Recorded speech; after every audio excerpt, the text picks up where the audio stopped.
صحیح بخاری میں حدیث ہے، نبی علیہ السلام فرماتے ہیں میں نے خواب میں دیکھا کہ میں نے یوں تلوار لہرائی ہے تو اس کا اگلا حصہ ٹوٹ گیا، تو میں نے اس کی تعبیر کی ہے کہ احد میں ہمیں تکلیف پہنچے گی، اور پھر میں نے دوبارہ تلوار لہرائی تو وہ اپنی اصلی حالت میں واپس آ گئی، تو اس کی تعبیر میں نے کی ہے کہ اس تکلیف کے بعد پھر اللہ تعالیٰ ہمیں راحت دے دے گا۔ ظاہر ہے کہ پھر الٹیمیٹلی شکست جو ہے وہ فتح شکست میں بدلی، اور پھر شکست سے دوبارہ سے سروائیول تو کم از کم ہوگی، اگرچہ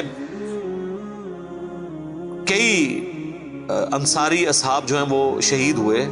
مدینے کا کوئی گھر نہیں بچا تھا جس میں میت نہ ہو، ایک غم کا عالم تو تھا۔ مہاجرین میں سے بھی حضرت حمزہ بن عبد المطلب، ان کا غم ہی رسول اللہ کے لیے بہت بڑا تھا، وہ آپ کے بھائیوں کی جگہ بھی تھے اور چچا بھی تھے، دودھ پیتے، رضاعت کا رشتہ بھی تھا ان سے، بھائی والا بھی، آرمی چیف بھی تھے، بدر میں بھی احد کے اندر بھی، تو حضور کے لیے وہ بھی غم بہت تھا۔ حضرت حمزہ بن عبد المطلب کا غم اتنا بڑا غم تھا کہ صحیح بخاری میں ایک پورا چیپٹر ہے غزوہ احد کے چیپٹر کے اندر نا، اس کا عنوان ہی ہے حضرت حمزہ بن عبد المطلب کی شہادت،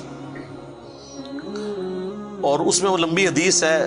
واشی کے بارے میں۔ دو تابعین جو ہے وہ واشی کو ملنے کے لیے جاتے ہیں، وہ شام میں شفٹ ہو چکے ہوتے ہیں،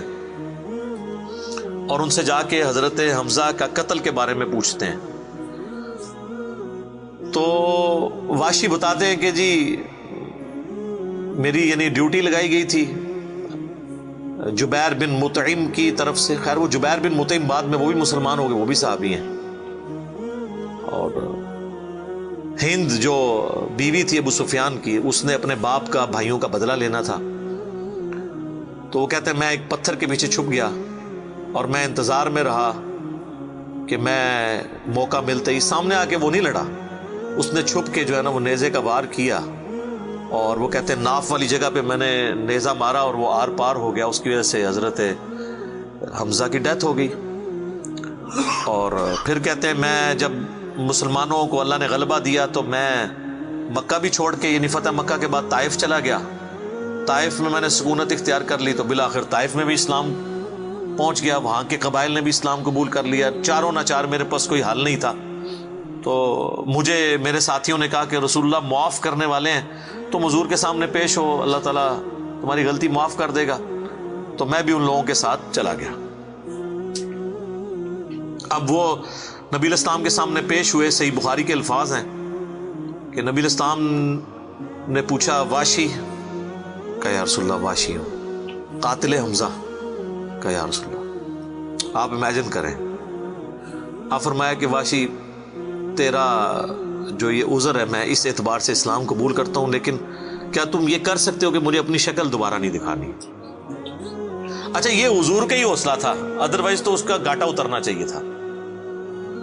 ٹھیک ہے، کیونکہ اب جب کہ غلبہ اسلام کا ہو گیا اس کے بعد اسلام قبول کرنا، لیکن حضور کی شفقت تھی۔ لوگ اگلے جملے کو تو دیکھتے ہیں کہ حضور نے کہا مجھے شکل نہیں دکھانی، اور وہ یعنی سمجھتے ہیں کہ شاید حضور نے سختی کی ہے یا ایک فنیٹک اپروچ ہے، ایسا نہیں ہے۔ آپ دیکھیں کسی کی جان بخشی ہو گئی ہے، یہ چھوٹی بات ہے۔ تو اس پہ میں اکثر جملہ بولا کرتا ہوں کہ چچا سے زیادہ انسان کو اپنی اولاد سے محبت ہوتی ہے۔ قاتلین حسین جو ہیں، قاتلین حسن ہیں، ان کے ساتھ قیامت کے دن رسول اللہ کا کیا ایٹیچیوڈ ہوگا ایز کمپیئر ٹو قاتلین حمزہ ابن عبد المطلب۔ کوئی شخص دنیا میں کہہ سکتا ہے کہ جی مجھے اپنے چچا سے اپنی اولاد سے بھی بڑھ کے محبت ہے، تو اس کا تو ذہنی توازن بگڑا ہو تو لادہ بات ہے، یہ جھوٹ بول رہا ہوگا۔ تو یہ کربلا جو ہے یہ کوئی چھوٹی چیز نہیں میرے بھائیوں، اور اس سے یہ بھی پتہ چلا کہ غم کبھی بھی ہلکا نہیں ہوتا۔ فتح مکہ کے بھی بعد کی یہ بات ہے، یعنی حضرت حمزہ کی شہادت کو کم از کم 5 سال تو گزر چکے تھے۔ 3 ہجری میں غزوہ احد ہوئی ہے اور 8 ہجری میں فتح مکہ، اس کے بھی بعد کا واقعہ ہے یہ، 8 کا بھی ہو سکتا ہے 9 کا بھی، چلو کم از کم بھی 5 سال۔ کسی نے حضور کو مشورہ نہیں دیا کہ سوگ تو 3 دن تک ہوتا ہے، لیکن یہ سوگ حمزہ نہیں تھا، یہ غم حمزہ تھا۔ ہم اختلاف کرتے ہیں سوگ حسین سے، غم حسین تو قیامت تک جاری رہے گا، جس میں یہ پیٹنے والا ماتم والا معاملہ نہ ہو، بلکہ حسین علیہ السلام کی اس دعوت کو یاد کیا جائے۔ خیر حضرت وحشی کہتے ہیں، ظاہر ہم تو ان کا احترام سے نام لیں گے، صحابی تو ہیں، وہ کہتے ہیں کہ مجھے پوری زندگی اس بات کا غم تھا اور میں اللہ سے دعا کرتا تھا کہ اللہ مجھ سے نہ کوئی بڑا کام کروانا ہے۔ تو بخاری کے الفاظ ہیں، وہ کہتے ہیں جب مسیلمہ کذاب نے دعوی نبوت کیا تو میں نے اللہ سے دعا مانگی کہ اللہ میں نے اسلام کے سب سے بہترین شخص کو قتل کیا تھا، یعنی حمزہ کو، اس میں کوئی شک نہیں ہے، میرا تو اجتہاد ہے، اگر حضور کی وفات کے وقت حضرت حمزہ زندہ ہوتے نا تو پہلا خلیفہ حضرت حمزہ نے بننا تھا، کیونکہ خلفائے راشدین جب موجود تھے،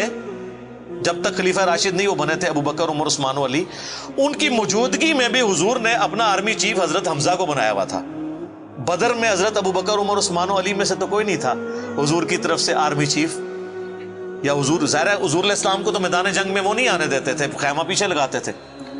احد میں تو چونکہ کافر آپ کے خیمے تک پہنچ گئے نا، اس لیے پھر آپ کو فرنٹ سے لیڈ کرنا پڑا، ادروائز بدر و احد میں آپ خود آگے جا کے نہیں لڑے۔ اور حنین کے موقع پر بھی 12,000 کا لشکر تھا اور صرف 80 بندے رہ گئے تھے، صحیح بخاری میں آتا ہے 12,000 میں سے، اور حضور اکیلے آگے جا رہے ہیں۔ اور پھر آپ کی دلیری کی وجہ سے آپ نے، بخاری کے الفاظ ہیں، آپ نے زمین سے یوں مٹھی بھری مٹی کی اور یوں کافروں کی طرف بھیجی، اور قرآن میں اس کا ذکر ہے وَمَا رَمَيْتَ إِذْ رَمَيْتَ وَلَكِنَّ اللَّهَ رَمَىٰ، اے نبی جب تم نے وہ کنکریاں پھینکی تھی وہ تم نے تو نہیں پھینکی تھی، وہ تو اللہ نے پھینکی تھی، بس وہ مبارک ہاتھوں کی برکت تھی۔ جب آپ نے یوں مٹی پھینکی تو سامنے جو قبیلہ حوازن کے لوگ جن کے تیروں کا مقابلہ کوئی نہیں کر سکتا تھا، ہر ایک کی آنکھ تک وہ کنکر پہنچا، وہ اندھے ہو گئے، اور حضور فرنٹ سے لیڈ کرتے ہوئے انا النبی لا کذب، میں نبی ہوں اس میں کوئی شک نہیں، میں عبد المطلب کا بیٹا ہوں اس میں کوئی شک نہیں، یہ آپ علیہ السلام یہ اشعار پڑھتے ہوئے آگے گئے۔ تو نبی صلی اللہ علیہ وآلہ وسلم کے لیے حمزہ ابن عبد المطلب کی بڑی اہمیت تھی۔ تو اب واشی کہتا ہے جب مسیلمہ کذاب نے دعوی نبوت کیا تو میں نے اللہ سے دعا مانگی۔ دیکھیں اللہ تعالیٰ سب کی دعائیں سننے والا ہے، اور میں نے کہا یا اللہ مجھے موقع دے، میں اسلام کے بہترین شخص کو میں نے قتل کیا ہے تو میں اسلام کے بدترین دشمن کو بھی میں ہی قتل کروں۔ دیکھیں اسلام کا بدترین دشمن وہی ہو سکتا ہے نا جس نے دعوی نبوت کیا ہو اور مسلمانوں کی جمعیت توڑ دی ہو اس وقت میں جب حضور کی ڈیتھ ہو چکی ہے، لیڈر جا چکا ہے، اور پیچھے مینجمنٹ کو کمزور کرنے والی بات ہے ہزاروں لوگوں کا مرتد ہو جانا۔ تو وہ کہتے ہیں کہ میں جب جنگ یمامہ کے لیے ندا کی گئی تو میں بھی اس لشکر میں شامل ہوا، اور میں نے اپنے وہی نیزہ جس سے حضرت حمزہ کو مارا تھا، سر عمر سیریز میں انہوں نے یہ سین فلمائے ہیں، وہ نکالا اور اللہ سے مانگا، اور کہتے ہیں میں نے دیکھا کہ وہ گھنگریالے بالوں والا جو ہے وہ اونٹ کی رنگت کا اس کا جسم وہ دیوار کے ساتھ ٹیک لگائے ہوئے کھڑا ہے۔ تو میں نے پوچھا کہ وہ مسیلمہ کذاب کون سا ہے، تو انہوں نے بتایا یہ ہے۔ انہوں نے دور سے اس کو مارا، ان کا نشانہ تو بڑا زبردست تھا، تو وہ مارا گیا اور گر پڑا زمین کے اوپر اس نیزے کے وار سے۔ پھر ایک انصاری صحابی نے آگے بڑھ کے اس کی گردن کاٹ دی۔ تو پھر وہ کہتے تھے کہ مجھے اللہ سے امید ہے کہ اللہ تعالیٰ اس نیکی کی برکت سے میری وہ غلطی معاف کر دے گا۔ ٹھیک ہے، ویسے تو اسلام لانا ہی غلطی معاف کر دیتا ہے، صحیح مسلم میں حدیث ہے کہ ایمان لانا پچھلے کے گناہوں کو معاف کر دیتا ہے، لیکن سر کچھ گناہ بہت بڑے لیول کے ہوتے ہیں، اس کے لیے بہت بڑے لیول کی نیکی چاہیے ہوتی ہے اس کی کمپنسیشن کے لیے، چونکہ حضور بھی تو اس اعتبار سے تو حضرت واشی حضور کے سامنے نہیں آتے تھے نا۔